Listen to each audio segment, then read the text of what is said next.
네, 열왕기하 19장 말씀 보겠습니다.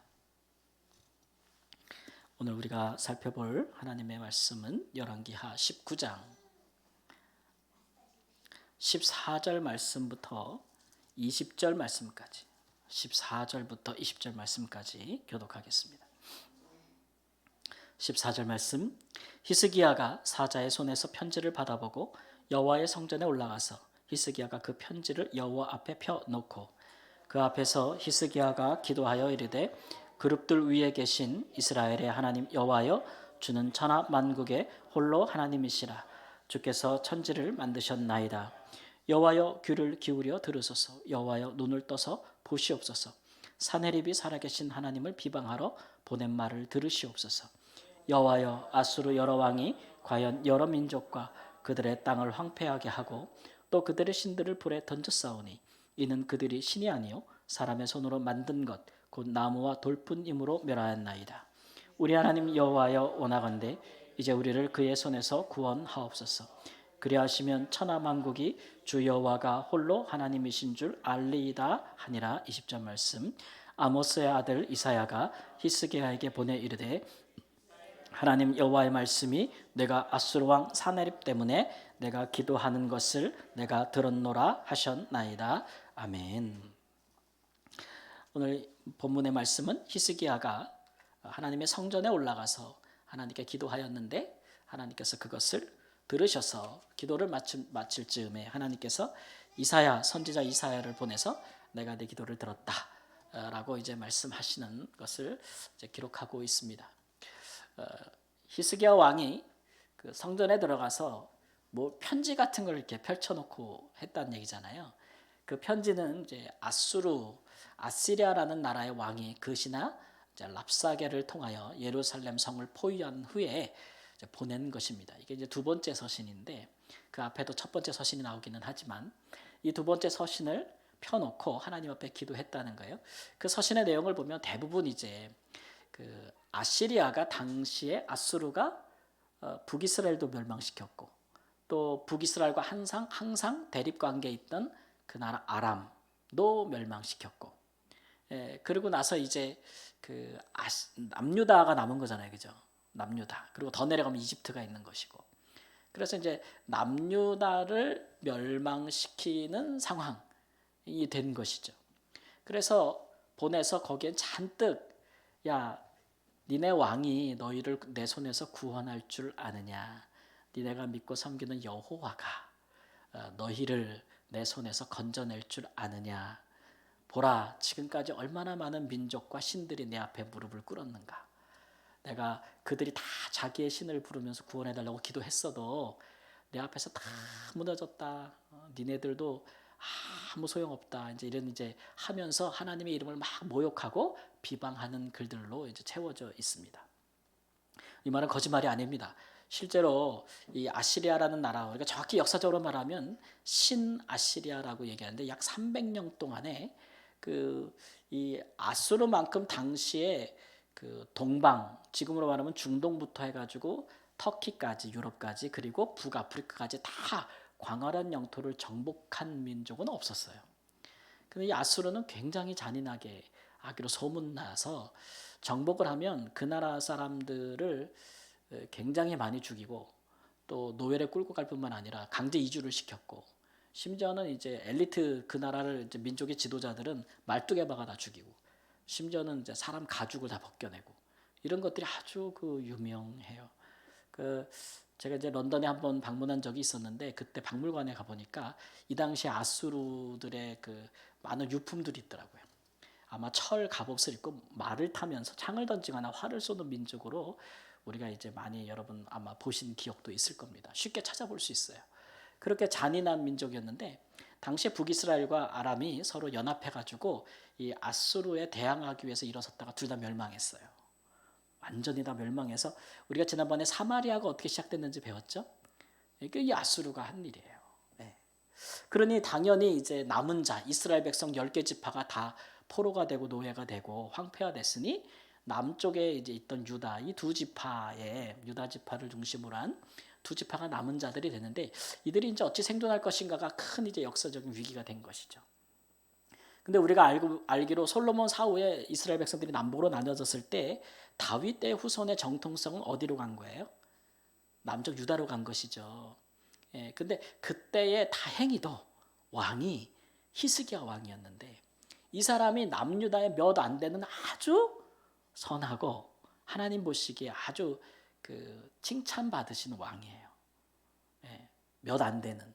그래서 히스기야에 대한 평가를 보면 히스기야 왕이 굉장히 제2의 다윗을 보는 것과 같다.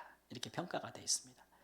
다윗처럼 하나님 앞에 정직하게 행하고 다윗처럼 우상을 다 철폐하고 다윗처럼 이스라엘 백성들의 거룩한 율법에 따라서 살도록 굉장히 힘쓴 왕이기 때문에 하나님이 히스기야를 많이 사랑하고 우리 히스기야 그러면 여러분 생각나는 거 뭐 있어요? 하나밖에 없지. 15년 더 살았다. 하나님께 기도해. 그건 뒤에 나와요. 우리 다음 주는 명절이 상관없구나. 네, 목요일까지니까 다음 주에 보게 될 건데 이때 다행히 국가적으로 큰 위기에 처했을 때 다행히 그래도 히스기야라는 왕이 있어서 이것을 이제 어떻게 헤쳐나갈 것인가. 그런데 그 당면한 위기가 보통 위기가 아닌 거죠. 이런 강인한 아수르 같은 민족을 어떻게 대항할 것인가. 그래서 히스기야가 택한 방법은 그 남쪽에 있는 이집트와 동맹을 맺는 거였어요. 애굽이죠. 왜냐하면 이 아수르란 나라들은 이런 세계를 정복하면 반드시 어디로 쳐내려 가냐면은 북아프리카 가서 이집트를 점령하는 것이 그들의 정복의 꿈이었기 때문에 항상 강대국 둘이서 싸우고 그게 이제 이스라엘 땅에 껴있는 거지 않습니까? 그래서 히스기야는 처음에 이집트랑 동맹을 맺어서 내가 침략을 당하면 애굽이 와서 도와주리라 라고 생각해서 사신도 보내고 막 그랬는데 당시에 활동했던 이사야 선지자가 그것에 대해서 이사야서를 보면은 잘했다고 하지 않았어요. 왕이여 어찌하여 애굽을 의지하십니까? 애굽으로 돌아가려 하십니까? 구원은 여호와께로부터 나는 것이니 애굽을 의지하지 아니하여도 여호와를 의뢰한다면 하나님께서 아수르에 의해서 나라를 구원할 것입니다 라고 이제 말씀을 해드리는데 근데 왕의 입장에서는 이게 보통 위기가 아니고 너무너무 불안한 거잖아요. 북이스라엘과 뭐 시리아 이런 나라도 이미 다 사라졌고 방어막이 없는 거예요. 완충지대가 없어.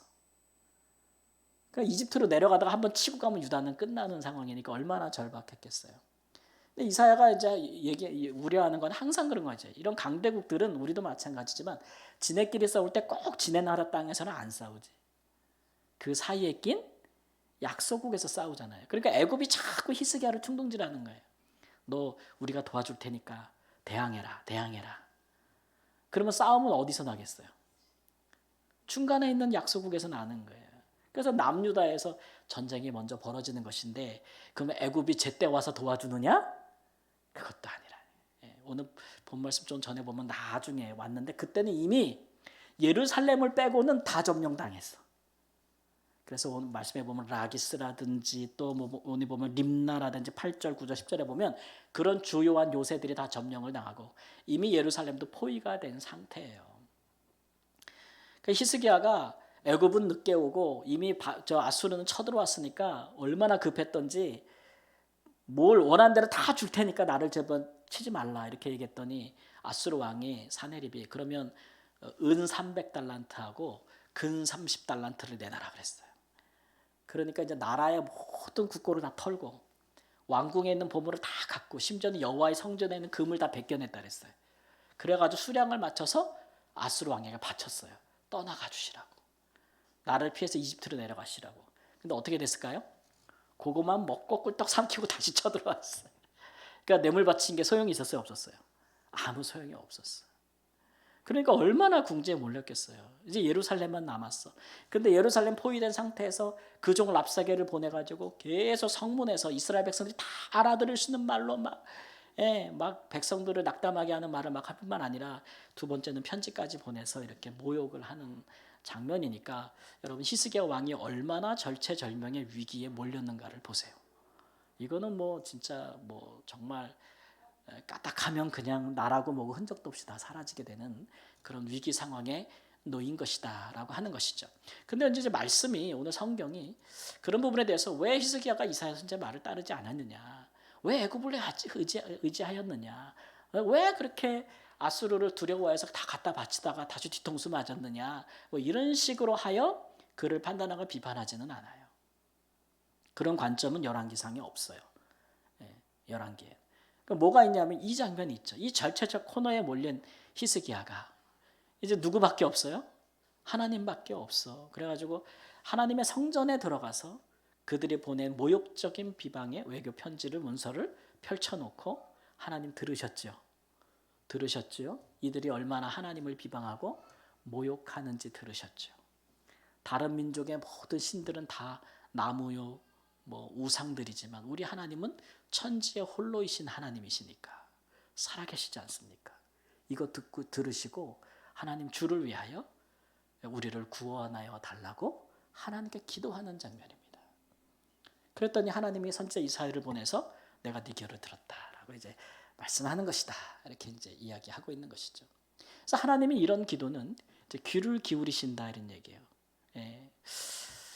뭐 나라를 구원해 달라, 내 목숨을 구원해 달라라는 것보다도 하나님의 이름이 모욕을 당하니 하나님이여 주께서 비방을 당하니 하나님 일어나셔서 하나님이 살아계시고 세상에 하나님 홀로 신이라는 것을 나타내소서라고 이제 기도하고 있는 것이죠. 사람이 위급해지면은 자기를 먼저 생각하게 되어 있습니다. 왕이라 할지라도 목숨이 경각에 달리고 나라가 풍전등화면은 자기 자신을 생각하지, 아니면 조금 더 생각한다고 하면 나라를 생각할 수는 있겠죠. 근데 히스기야의 기도의 내용을 보면 그런 내용보다는 오직 하나님께 집중하고 있는 것을 볼 수 있어요. 그래서 이제 이런 기도는 누가 할 수 있는가를 우리가 생각해 보는데, 그거는 정말 그 하나님을 사랑하는 사람이 할 수 있어요. 이런 기도는. 그렇죠? 우리가 뭐 기도할 때도 하나님 나요, 하나님 우리요, 하나님 뭐 내가 아는 가족이요, 하나님 누구요, 막 그런 것 때문에 우리가 정말 다해 기도하잖아요. 근데 막상 우리가 누구를 위해 기도하는가를 보면 우리의 사랑이 어디로 향해 있는가를 알 수가 있거든요. 근데 히스기야의 기도는 하나님을 위해서 하고 있어요. 하나님을 위해서. 여러분 하나님을 위해서 기도해 봤어요? 하나님을 위해서 막 마음에 막 보니까 막 통곡하는 거잖아요. 막 하나님 앞에서 막 비탄한 심정으로. 하나님의 이름이 이렇게 싸구려 취급받고 그 아수르 왕이 하나님을 막 비방하고 이런 것들에 대해서 견딜 수 없는 마음. 내가 사랑하는 사람이 어디 가서 비방받고 조롱당하면 여러분 마음이 어떻겠어요? 그거 뭐 어떻게 안 되잖아요. 그죠? 주체할 수가 없잖아요. 그런 마음이에요. 그만큼 하나님을 사랑했다는 거죠. 우리가 살면서 보이는 사람이나 나랑 가까운 사람이나 피를 나는 형제나 뭐 누구를 정말 많이 사랑할 수 있는데, 기본적으로 우리의 신앙이라는 것은 누구를 사랑하는 거예요? 하나님을 사랑하는 거예요. 그래서 마음을 다하고 뜻을 다하고 성품을 다해서 주 너희 하나님을 사랑하라 하시네. 이것이 우리의 신앙의 본질이에요. 근데 히스기야는 정말 하나님을 사랑한 거죠. 하나님을 사랑해도 잘못할 수 있어요, 없어요? 잘못할 수 있죠. 히스기야처럼 잘못할 수 있지. 그만큼 위기가 크고 그만큼 정말 고뇌가 깊으니까 이거 어떻게 행할지 모르니까 왕으로서 외교적으로 잘못할 수는 있겠죠. 그러나 히스기야의 잘못을 짚고 넘어갈 수 있지만 성경이 지적하지 않는 것은 그의 허물보다도 그가 하나님을 사랑하는 것이 더 크단 말이에요. 그는 그 마음으로 늘 행해왔어요. 우리 사람은 완벽하지 않고 하나님도 그걸 알아요, 우리를. 다만 그가 우리에게 더 보시는 것은 우리가 뭐 완벽하고 완전한 존재라서 하나님 우리를 받으시는 것이 아니고, 그럼에도 불구하고 우리가 얼마나 그를 사랑하는가, 그것을 하나님께서 보신단 말이죠. 여러분 하나님께서 많은 사람의 기도를 들으시는데 누구의 기도에 더 귀를 기울이시겠는가 생각해 보면 하나님이 하나님을 너무 사랑하고 하나님을 위하여 마음이 불붙는 것 같고, 하나님의 이름이 조금이라도 우리 때문이라도 손해가 입혀질까 봐, 하나님의 이름이 더럽혀질까 봐 마음을 다, 혹시나 나로 인하여 하나님의 이름이 사람들 입에서 잘못될까 봐, 뭐 그런 것들에 대해서 정말 애쓰고 수고하고 이런 그 마음을 가진 사람의 기도에 귀를 기울이지 않으시겠어요? 여러분이 만일 누군가의 부탁을 들어주고 그 사람 부탁을 듣고 그 사람의 부탁을 들어줄 능력이 있고 자리에 있는 사람이라면, 많은 사람이 와서 여러분에게 부탁을 할 때 여러분은 누구에게 더 호의적인 마음으로 진짜 필요한 것이 뭔지 진짜 유심히 들어주고 그 필요한 것을 주겠어요. 그 똑같은 거잖아요. 하나님은 하나님을 사랑하는 자들의 기도에 귀를 기울이시는 거예요. 기울이시는 거예요.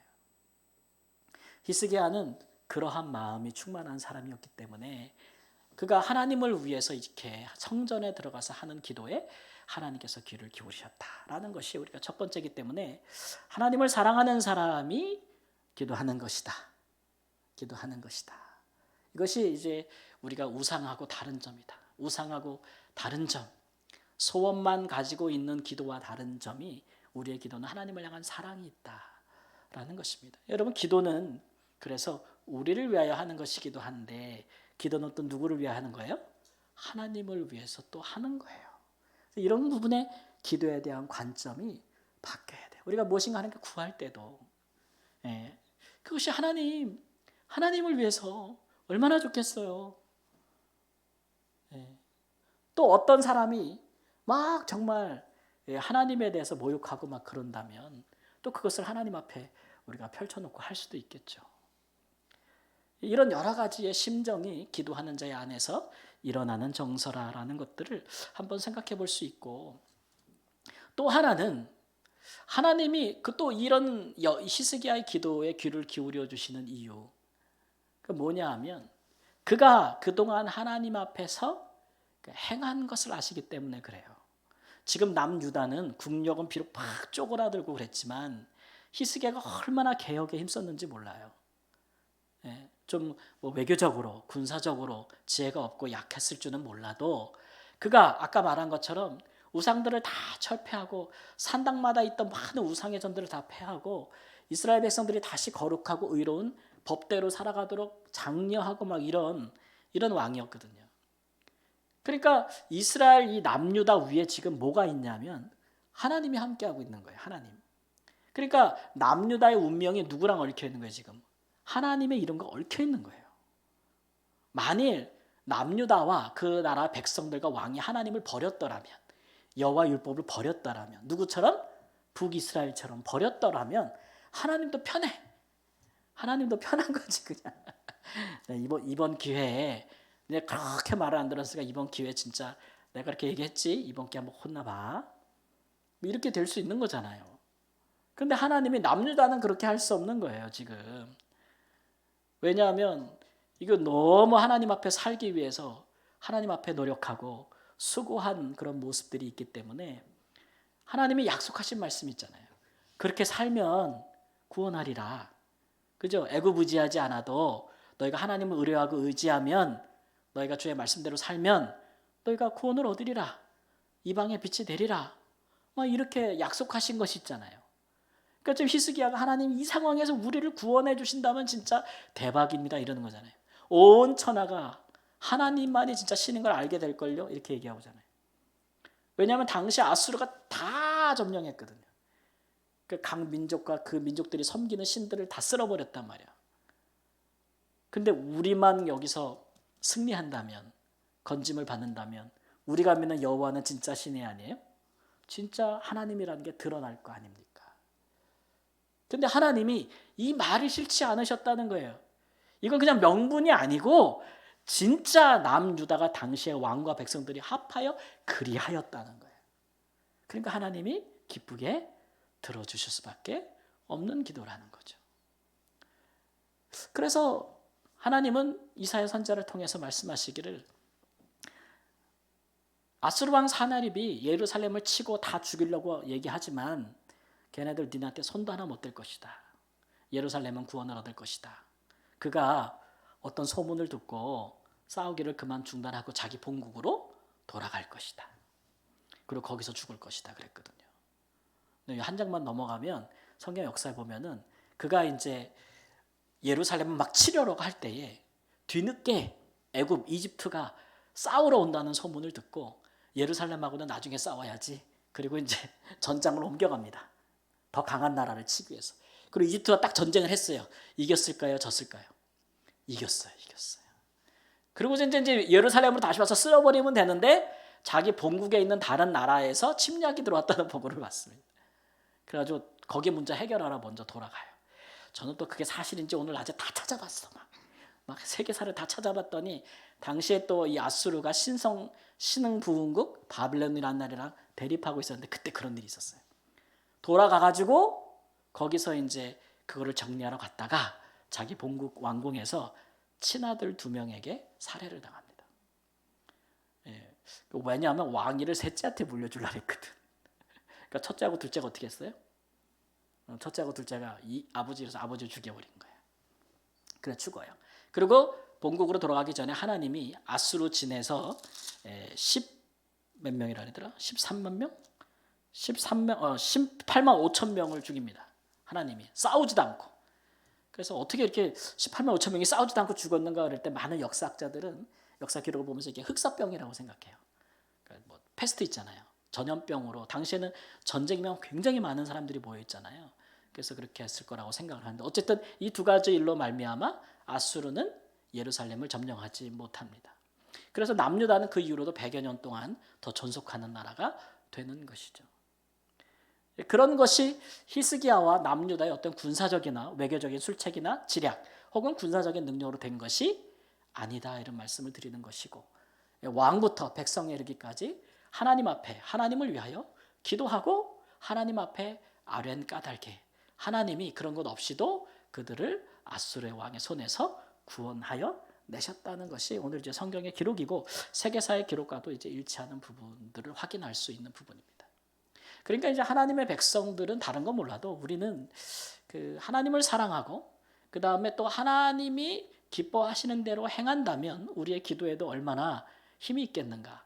아무리 절체절명과 큰 위기 속에 우리가 몰리고 코너에 몰려도 우리가 구원받을 것이라 살아날 것이라는 것에 대한 확신은 우리 안에서부터 시작되는 겁니다. 하나님의 백성들은 하나님에 대한 신뢰와 사랑으로부터 그 힘이 생겨나는 거잖아요. 우리가 하나님께 기도할 때부터도 우리 안에 응답이라는 확신이 없으면 뭐하러 기도합니까? 내가 기도하여도 하나님이 기뻐 들으시지 않을 기도라면 내가 뭐하러 이 자리에 앉아있거나 혹은 내가 하나님 앞에 뭘 기도해야 되는데 못하겠는 거야. 그러니까 내가 생각할 때에 하나님 앞에 나는 이런 것을 구하고 받을 만한 뭐가 자격이 없는 것 같아. 그럼 기도가 안 나와. 그죠? 여러분 기도도 하나님과 우리 관계 안에서 일어나는 일이에요. 하나님은 무슨 목소 이렇게 이렇게 하나님 과부상 들고 이렇게 있는 분이 아니야. 하나님은 말도 안 하고 막 눈 감고 있고 누가 왔는지도 모르는데 그 앞에 가서 우리가 막 기도하는 우리 하나님 그런 우상이 아니에요. 우리는 하나님의 형상을 가져 지음을 받은 그의 백성들이고 그의 사신 백성들이기 때문에 우리와 하나님 관계가 굉장히 중요합니다. 기도자들은 그래서 항상 이런 부분에 신경을 쓰기 때문에 하나님과의 관계가 항상 좋은 거예요. 왜냐하면 내가 하나님 앞에 기도하기 위하여 항상 기도하기 위하여 항상 그와 나와 어떤 관계에 있는지 신경을 쓰거든요. 신경을 쓴단 말이에요. 내가 하나님을 사랑하는 마음을 가지고 있는가? 하나님을 위하여 살았는가? 이런 것들을 신경 안 쓸 수가 없어요. 기도하는 사람들은. 우리 하나님이 어떤 분인지를 안다면. 그래서 그게 기도할 때에 우리에게 주시는 아주 큰 유익이다. 하나님을 얻으면 여러분 그렇지 않습니까? 하나님이 나의 기도에 귀를 기울이면 끝나는 거예요. 하나님이 들어주겠다. 내가 응답할게 라고 하시면 끝나는 거예요. 끝나는 거. 그럼 누구에게 그렇게 하시겠는가? 라는 것들에 우리가 좀 초점을 맞추고 하나님 앞에 또 기도하러 나온 우리가 과연 그러한가를 좀 생각해보고 우리의 마음과 우리의 삶이 그렇게 하나님이 완벽한 거 하나님이 우리를 생각하시는 것만큼의 것을 요구하시는 않을지라도 그래도 우리가 살면서 내가 가장 사랑하고 또 내가 가장 뜻을 따라 행하고 싶은 분이 하나님이시라면 또 그렇게 행하고 있다면 우리 하나님이 능히 우리의 기도에 귀를 기울이시고 응답하시는 줄 믿습니다. 아멘.